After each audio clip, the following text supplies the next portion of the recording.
बराबर देखिए लिखा है, सिद्ध कीजिए कि समस्त त्रिभुजों के समुच्चय ए में आर बराबर T1 T2 लिखा है। T1 T2 के समरूप है, द्वारा परिभाषित संबंध आर एक तुल्यता संबंध है ना। भुजाओं 3 4 5 वाले समकोण त्रिभुज T1 और भुजाओं 5 12 13 वाले समकोण त्रिभुज T2 तथा भुजाओं 6 8 10 वाले समकोण त्रिभुज T3 पर विचार कीजिए। T1 T2 T3 में से कौन से त्रिभुज परस्पर संबंधित हैं।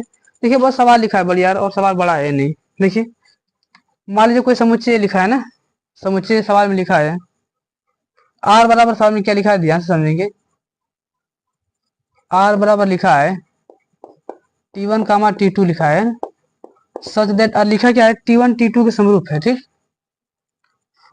T1 T2 के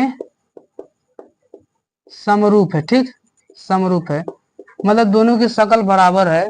अब समरूप त्रिभुज हैं भाई साहब, आप लोगों ने ये पढ़ा होगा कि समरूप त्रिभुज की संगत भुजाओं का अनुपात बराबर होता है। ठीक, तो यहाँ पर वो तो कंसेप्ट बहुत कम लगेगा, वो बाद में लगेगा। ठीक, मैं अपन निकालूंगा पहले स्वतुल्य संबंध के लिए, स्वतुल्य संबंध के लिए। ठीक, देखिए मैंने बताया था यहाँ पर, अच्छा देखिए यहाँ पर T1 T2 में संबंध है, तो मैं लिख सकता हूँ यहाँ पर T1 R T2 मतलब T1 और T2 में संबंध है, तो मैं इसको लिख सकता हूँ। देखिए ध्यान से, T1 R T1 मैंने बताया है कि दोनों की शकल बराबर बराबर होनी चाहिए स्वतुल्य संबंध के लिए। यहाँ पर T1 है तो यहाँ पर भी क्या होना चाहिए T1। ठीक, तो यहाँ पर T2 था तो बाद में T2 है, हमने दोनों जगह T1 लिखा है, तो हमारा यहाँ पर दोनों जगह क्या हो जाएगा T1 हो जाएगा। तो हमारा संबंध क्या बनेगा T1 T1 के समरूप है, समरूप है। ऐसा ही बात है ना।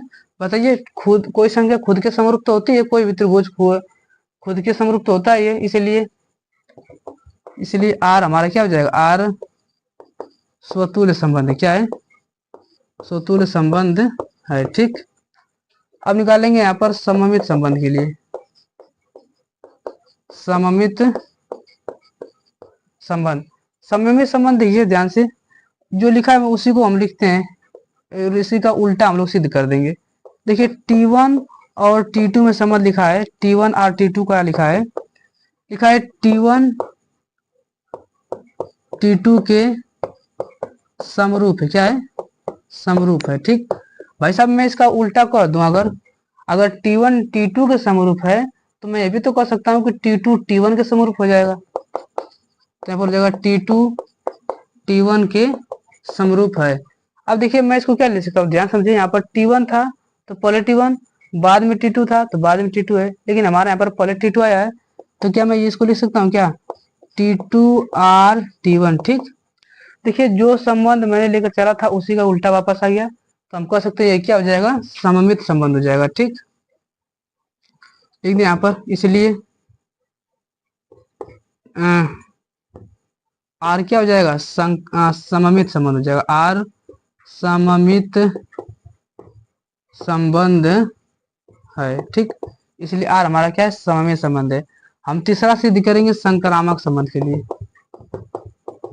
संक्रामक संबंध। ठीक, संक्रामक संबंध के लिए मान लीजिए अगर 3 त्रिभुज है, कितने हैं, 3 त्रिभुज T1 T2 T3, ये बिलोंग्स टू है, सवाल में लिखा है, मान लीजिए ए से आए हैं। ठीक, तो मैं इन दोनों में निकालूंगा, फिर इन दोनों में निकालूंगा, तो यहाँ पर हो जाएगा T1 और T2 ना।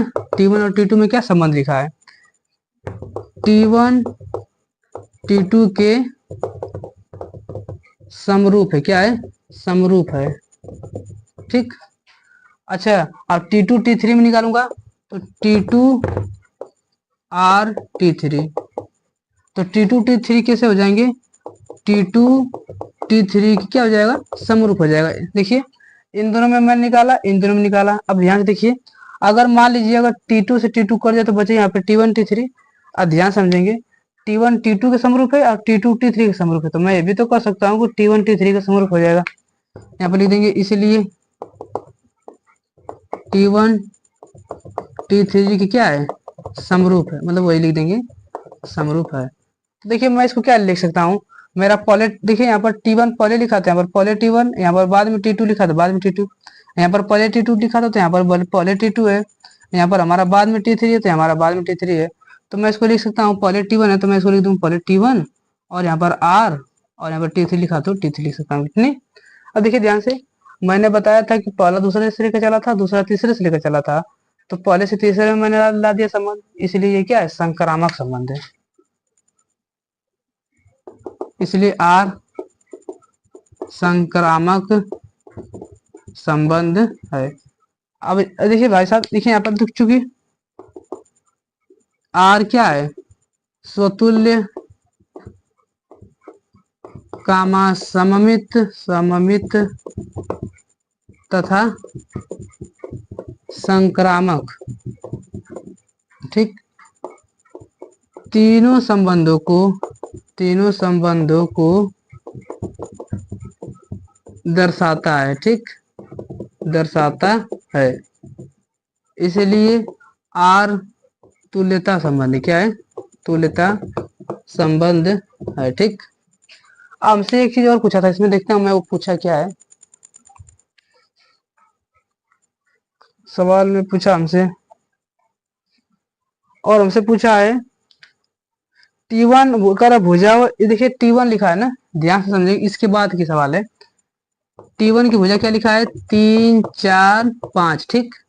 और T3 की भुजा क्या, T2 की भुजा लिखी है 5 12 13, 5 12 13, और T3 की लिखा है भुजा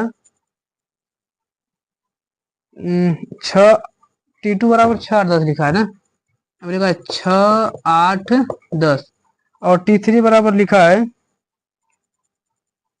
एक मिनट, 3 4 5 5 12 13, अरे यार ये 5 12 13 ही है, 5 12 और 13 लिखा है, और T3 लिखा है 6 8 10 लिखा है, 6 8 10 लिखा है। अब ध्यान से देखेंगे इसमें संबंध क्या है, देखिए यहाँ पर समरूप त्रिभुज की बात किया है, देखिए 3 का दुगुना 6, 4 का दुगुना 8, और 5 का दुगुना 10, मतलब हम कह सकते हैं कि T1 T3 क्या है, समरूप है, यही तो संबंध निकलेगा। यहाँ पर लिखेंगे T1 T3 की क्या है, समरूप है, समरूप है। अब ये समरूप इसलिए है क्योंकि यहाँ पर देखिए इनकी संगत भुजाओं का अनुपात बराबर है, देखिए 3 में 6 से भाग करेंगे तो 2 आएगा, मतलब 1/2 आएगा, 4 में 8 से भाग करेंगे तो 1/2 आएगा, 5 में 10 से भाग करेंगे तो 1/2 आएगा। हम कह सकते हैं इसलिए कि T1 T3 क्या है, समरूप हो जाएगा भाई साहब, सवाल खत्म।